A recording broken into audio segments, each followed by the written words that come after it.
Long time ago, in the peaceful village of Eleba, a little girl named Buma was born under the saddest of circumstances. Her father, a strong palm wine tapper, had fallen from a tall palm tree and died instantly when Buma's mother was still pregnant. The whole village cried for him, for he was a good and hardworking man. But the sadness did not end there. On the day Buma was born, her mother struggled to bring her into the world. The old village midwife did everything she could. But in the end, Buma's mother took one final breath and passed away. She never saw her baby's face. Buma entered the world alone, without a father and a mother. Just a tiny baby wrapped in sorrow. Only one person welcomed her with open arms, her grandmother, Mama Uju. Mama Uju held Buma close to her heart. "She is not a curse," Mama Uju whispered to the villagers, who called Buma the child of death. "She is a blessing waiting to be seen." But the village did not listen. "Bad luck follows her," they would say. She killed both her parents before even opening her eyes. Children were told not to play with Buma. Even the market women spoke harshly to Mama Uju when she went to buy foodstuffs. But Mama Uju remained strong, and so did Buma. From a young age, Buma showed signs of great wisdom and kindness. She helped people, especially those who were old and weak. Despite her kindness, Buma remained alone. No friends, no parents, only her warm heart and her wise old grandmother. But Buma never complained. Every morning, she would sing while fetching firewood. And every evening, she would sit under the mango tree, looking at the stars, imagining her mother's face among them. It was a hot afternoon in Eleba village. The sun was high and the air was dry and dusty. Buma had just returned from helping an old woman carry her basket of yams home when she realized something. "Oh no," she gasped. "We are almost out of water." The clay pot in the kitchen was nearly empty, and Mama Uju was already lying down, feeling tired and weak from the heat. "I will go to the stream and fetch some water," Buma said softly, picking up her calabash. But she had forgotten one thing. It was the princess's private time to bath, and the village law said that anyone who disturbs her will be punished. The villagers feared the king's anger, and no one ever dared to break that rule. But Buma, in her rush to help her grandmother, did not check the time. She placed her calabash on her head and began her short journey to the river. As Buma approached, she heard laughter and splashing. She froze. Standing in the shallow part of the river was Princess Taima, the only daughter of King Demba. She was tall, beautiful and proud.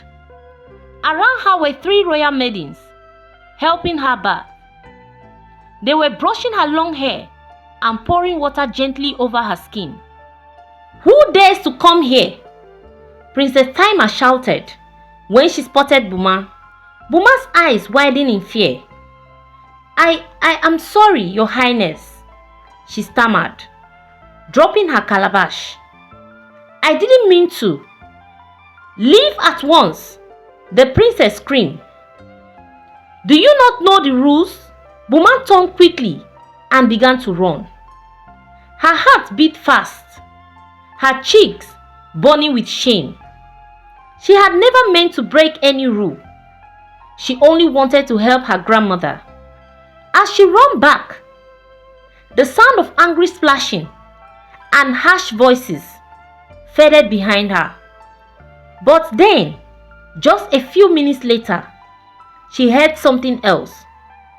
A scream. A loud shout, desperate scream. "Help! Help! The princess!" Buma's legs stopped moving. Her heart skipped. Something was wrong. Without thinking, she dropped her calabash and ran back towards the river. Her feet flew over the path. Her fear was gone. All she could think of was the voice. Someone was in danger. As she reached the river bank, what she saw made her scream. The princess had slipped on a smooth rock and hit her head. Now she was sinking beneath the water. The royal maidens were screaming and crying, but none of them could swim. Without a second thought, Buma kicked off her slippers and dived into the water. She swam fast, strong and fearless. In seconds, she reached the princess and wrapped her arms around her. The princess was unconscious, her eyes closed, her body still. With all her strength, Buma pulled her up and swam back to the edge. The maidens helped drag the princess out and lay her gently on the sand. One of them began to cry. "She is not breathing." "Let me try," Buma said. She placed her ear near the princess's mouth. No sound. Then she tightened her head back and gently pressed her on her chest. A few seconds later, the princess coughed. Water came out of her mouth and her eyes opened. "She's alive," the maidens shouted. They looked at Buma with wide eyes, surprised and speechless. A poor orphan girl had just saved the princess of the land. Princess Taima lay on the river bank. Still weak from the shock, she slowly sat up, looking confused and frightened. "What happened?" she asked in a faint voice.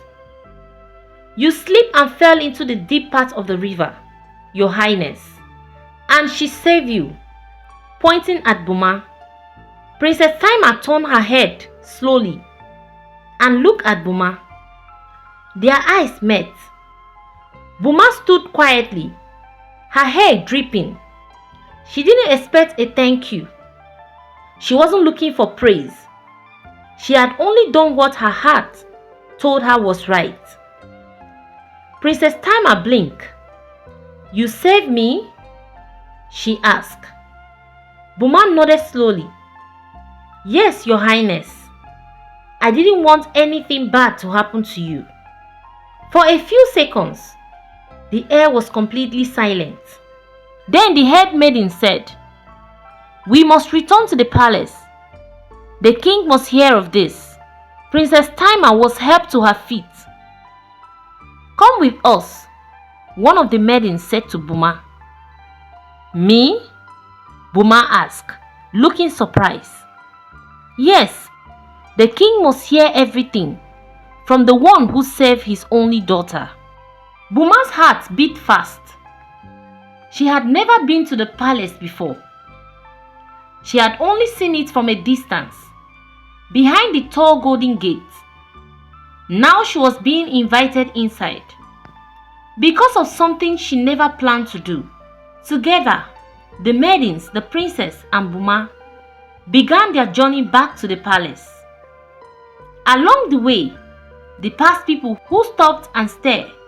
Some villagers rubbed their eyes, not sure they were seeing correctly. "Is that not Buma?" someone whispered. "What is she doing with the princess? Why is she walking with the royal maidens? What is going on?" By the time they reached the palace gate, a crowd had already started to gather outside, murmuring and pointing inside. The guards bowed low and opened the gate without questions. King Demba, a strong and wise ruler, was walking up and down the palace courtyard when his daughter and her group arrived. "Taima!" he cried, rushing to her side. "What happened to you?" The princess ran into his arms. "Father, I slipped. I would have died if she hadn't saved me." She turned and pointed at Buma. The king's eyes followed her finger and rested on the young girl standing shyly by the doorway, her head bowed. "You?" he asked, taking a step forward. "You saved my daughter?" Boma slowly nodded. The king walked towards her, then did something no one expected. He knelt down and took Boma's hand in his. "Today," he said in a loud voice, "you have saved the future of this kingdom. For this, you shall no longer be called a child of sorrow." He turned to the princess and the maidens. "From this day forward," the king announced, "Boma shall be called my second daughter. She will live in this palace, eat from this table, and be treated with the same honor as Princess Taima." Grief filled the air. Even the guards were shocked. The villagers outside the gate had never imagined such a thing. Boma's eyes filled with tears. Her lips trembled. "Thank you, Your Majesty," she whispered. Then the king looked at one of his guards. "Send for her grandmother. Tell her to pack her things. She now lives in the palace." The news spread quickly round the village. People ran from one compound to another, shouting what they had just heard. "Did you hear? That orphan girl is now a princess." Some villagers were shocked. Others were silent with guilt. Many who had once insulted Boma were now ashamed. They remembered the times they turned their backs on her, the times they told their children not to play with her.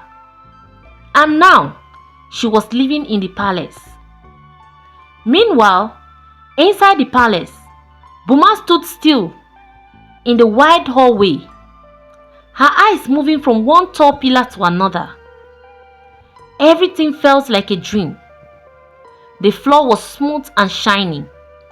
The air was cool and scented, and guards stood at every corner, dressed in nice clothes and holding shiny weapons. "Is this really happening?" she whispered to herself.